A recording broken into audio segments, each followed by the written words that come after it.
Well, good afternoon. This is Baba Salim, and some people call me Dr. Salim, some call me the Baba.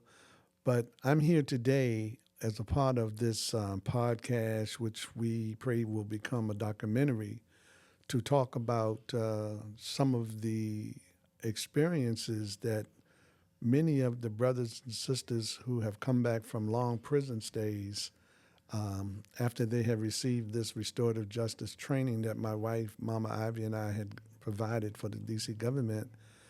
We like to know what they're doing with it, if they're using it, as it made a difference in their lives. And that's really the objective of having this interview today. There were two organizations that the District of Columbia government funded. One was Credible Messengers, and the other one was Violence Interrupters. And we were contracted to train the returning citizens who were hired by the city to work with the violent youth in the city. And so I came up with the idea that I wanted to know what good has the training done for some of the brothers and sisters or the men and women that were exposed to this dynamic philosophy. And so I have been working on this project for almost a year now, and I have been inviting in many of the young adults that I have worked with in the training to come in and talk about their life and their stories a little bit, and also to share with my viewing audience what they got from the training. So, without further ado, I'd like to welcome and introduce to you all James Carpenter, who I happen to know from way back. James happened to have been one of the young people that I engaged with when I was working for YSA, Youth Rehabilitation, Youth Services Administration, and now it's called Youth Rehabilitation Services, I believe. And he was a resident at the old Oak Hill. And I was the chief of alternative detention at the time, and I would frequently go to Oak Hill and interact with the young men down there and try to impart some knowledge and some guidance for them. And since I've been in touch with James again, he has brought to my attention that he used to think about me while he was in prison because I guess he probably said, boy, if I had just done what Baba Salim told me, I wouldn't have to be sitting here. But anyway, James, I want to welcome you here to our podcast and to just say what a pleasure it is to see you now in these days and times. And I'd like for you to just share with or with the folks who are listening or are viewing who you are and where you grew up at in D.C. And one other thing I'd like for you to share is how did you end up at Oak Hill and how old were you when you first got involved in the juvenile justice system? My name is James Carpenter. I served 24 years of incarceration, but I guess if you add the time that I served as a juvenile in and out the facilities, I probably served maybe 28 years because my whole juvenile life was in and out of prison, and I graduated. That's the term they used to use at the time back then. I started out at YSC, all the group homes, all the shelter houses, and things of that nature.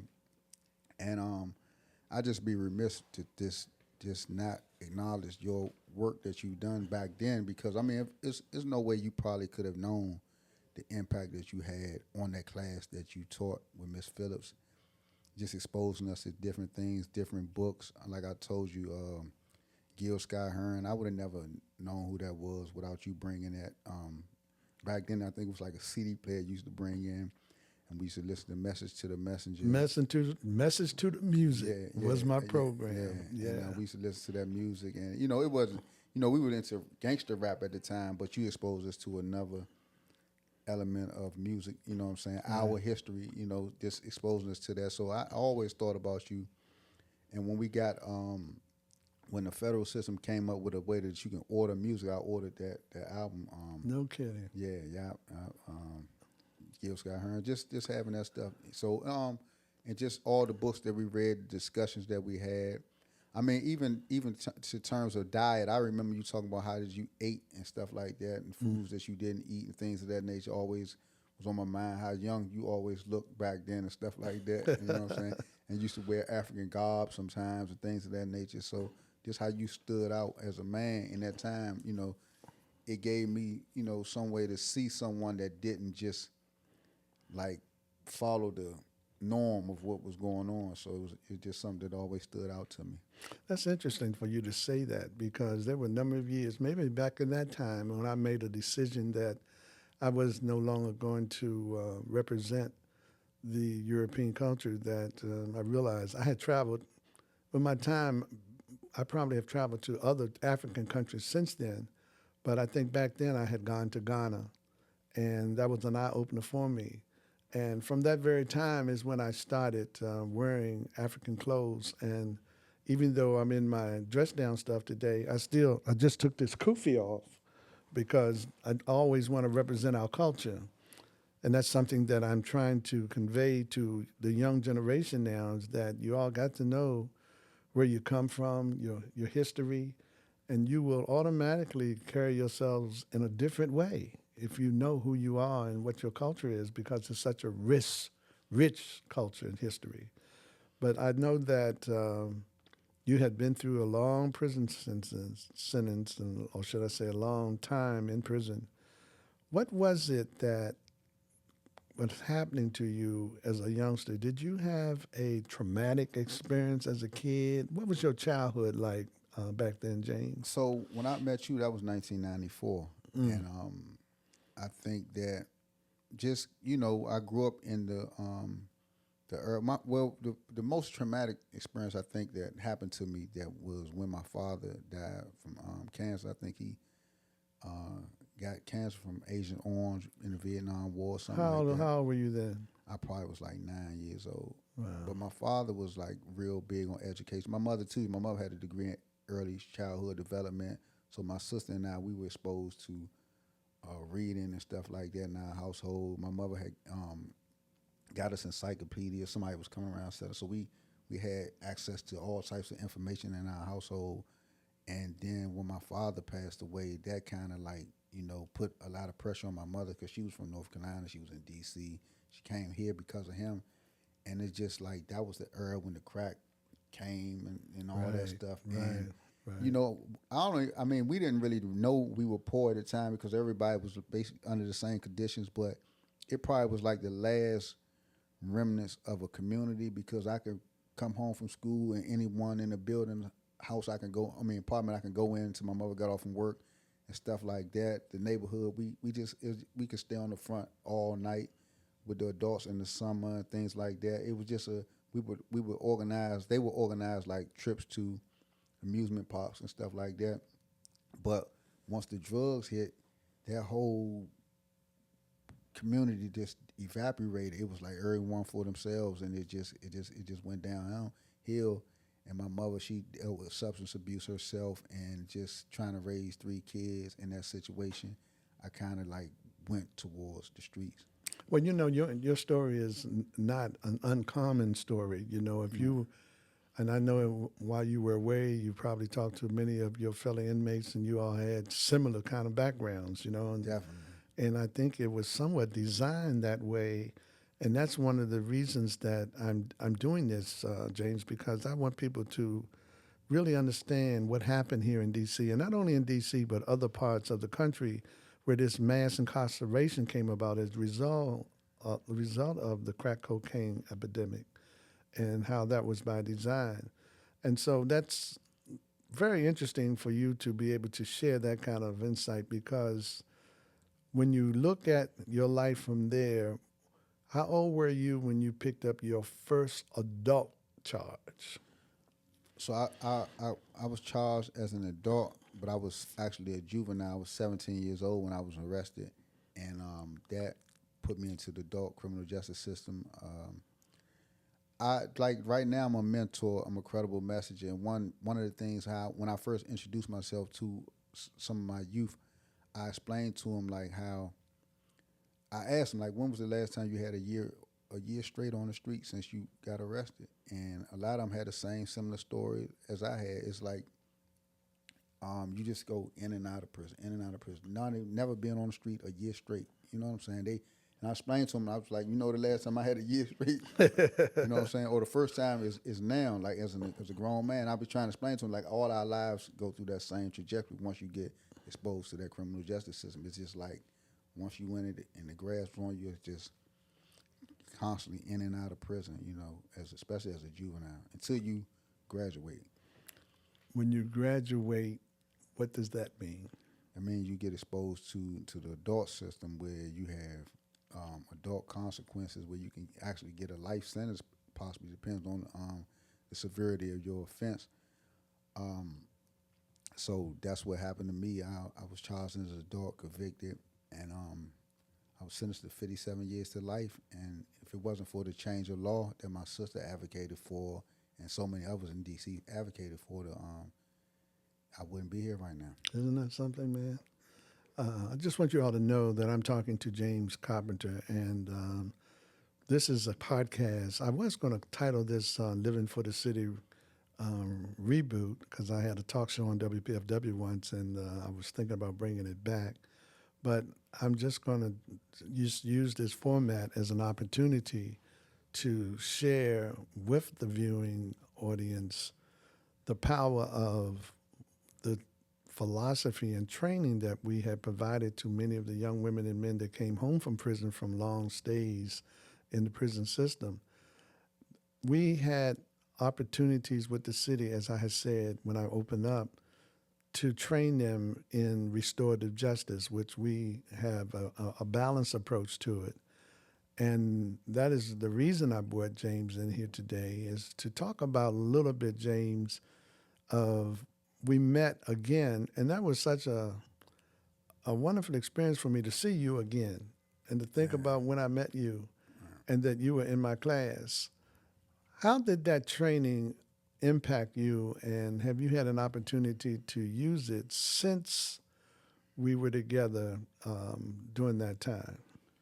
So it was a great honor to meet you and your wife and to be in the classroom. And I always wondered whatever happened to you or whatever, what were you doing and stuff like that. So to see you still being Celine was great to see. In terms of the restorative justice training that I received, to the Afrocentric nature of it, going back into our history, our rich history that you spoke about, it kind of oriented me back to some of the things that I learned when I was incarcerated through reading and studying. And it was once I graduated out of the classroom, one thing I always wondered about it was that I always thought the most effective way for it to be utilized would be if all the kids knew about it. Like everybody, if we came up in school learning how to apply this at any time. Like if two kids got into an argument on the basketball court and the rest of the kids like, look, let's circle up. And then they, reconcile their differences through that process. So when I had to apply it, when I was working in the schools last year in Ward 8, it's always be conflict in those schools. So they'll have a fight, then we have a mediation. So I couldn't really go through the whole process of having a centerpiece and all that, but some of the principles and stuff like that, getting to the bottom of it, trying to have people in the room that can really affect the situation, which I think is one of the main components Absolutely. of it. So having the right people in the room that can really offer solutions in these people's lives that's having the conflict. So I've been able to just use it in that proportion, but I could never do the whole ritual in terms of in the schools and stuff like that for timing purposes and for the practicality, because the kids not really educated in it, which I wish it was a way that we could make it mandatory through schools to be that way. It wouldn't be so much of a foreign concept when you try to bring it. Well, it's interesting that you said that, because when we were in the schools, we did a lot of training with the administrators and some of the teachers. And that was what we were trying to do, is get the educators, the teachers, to embrace it so that there would be a continuity with those of you who were working in the schools and them. And we did have some success at Ballou with that concept. In fact, we had a lot of success at Ballou, but all of the teachers across the board didn't use it. And one of the things that I have learned too is that many of those young adults that came through our training did not use it the way that they didn't have opportunities to use it the way that we were trying to train them to use it, because the systems and the programs or the organizations that they were with didn't really promote it or advocate it. And that's why we wanted to do coaching after the training, James, so that you all could understand it to the point where it becomes a way of life. It's not just a philosophy or a tool to use. Once you use this philosophy long enough, you become a restorative person in all the things you do. Now, you mentioned the African part of it, the Afrocentric part of it. We have we were coming from the Ma'at Training Institute, which was a part of our company, Youth and Families in Crisis, LLC. And the Ma'at Training Institute is an Egyptian philosophy that, at Egypt is in Africa. And so we adapted that because it meant all about honor and, high integrity and all the positive things that we need to have as people. Harmony in life, truth, justice. And so that is even more so why we wanted to bring this into the school system, because we realized that young people like us didn't get this kind of education when we would come along. Just think about, had we gotten this kind of education in elementary school, how powerful we would have been. Yes. But it was designed for us not to get that. You go back to Africa, when they took our names from us and took our culture from us, didn't want us to read books. And now today, the Republican people are talking about taking us back to that. And like Kamala Harris says, we ain't going back. But it's up to you young people that are working with these kids to give them the knowledge so that they think differently. And if they think differently, it's no way that they're going back, because they'll be thinking forward. They'll be thinking about helping one another. And that's something that I have realized, because I'm moved by the Spirit. And I know that once African Americans embrace their culture and their history, when I say embrace it, once we adapt it,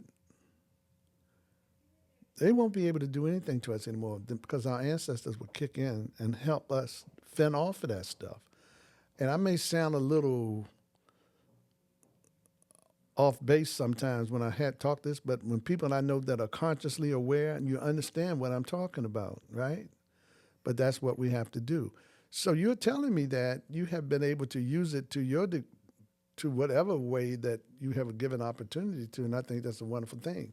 And that's why we have you come in, because we want you to share how effective it has been. Now, how about as far as your personal life? Did it change you any, having that training? So I want to go back to something you said. Two things. I know when you said, it reminded me of one of the Gil Scott line, one of his songs, when he said they moved Egypt to the Middle East. They said something like that. It was a lot more slicker than that. But also just thinking about, like you say, by design, because when I was incarcerated, one day I was on a tier and I'm watching an episode of the show, The Different World. I don't know if you remember that.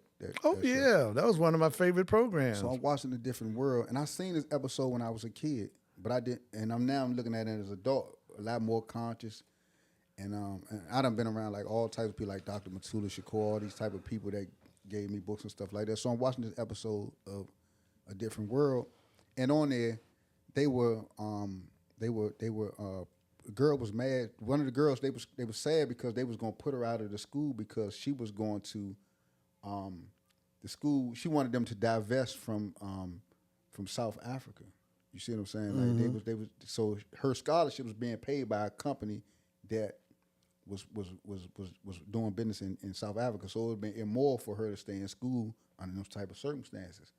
And so now when I'm watching this episode, it's different for me now, because now I have a world view. Right. I understand these players and stuff like that. Right. So now I realize, I say, that's what we lost that, because the school never prepared our minds to really understand what we watched. So even when our elders was giving us information, it still was going over our head. That's right. Because I never, and when I was in school and I watched this program, I didn't know nothing was going on in South Africa and all that stuff for real. Right. You know what I'm saying? It wasn't really taught down to us and our role in it and stuff. And so even though the elders was trying to give it to us through programs like Different World, it wasn't able to land with that as Western education by design. It wasn't teaching us to appreciate our role in the diaspora overall and our role in it. So that's a dangerous thing. And as far as restorative, helping me as a person, just seeing another way, knowing that this is not the only way, this Western way of doing everything, and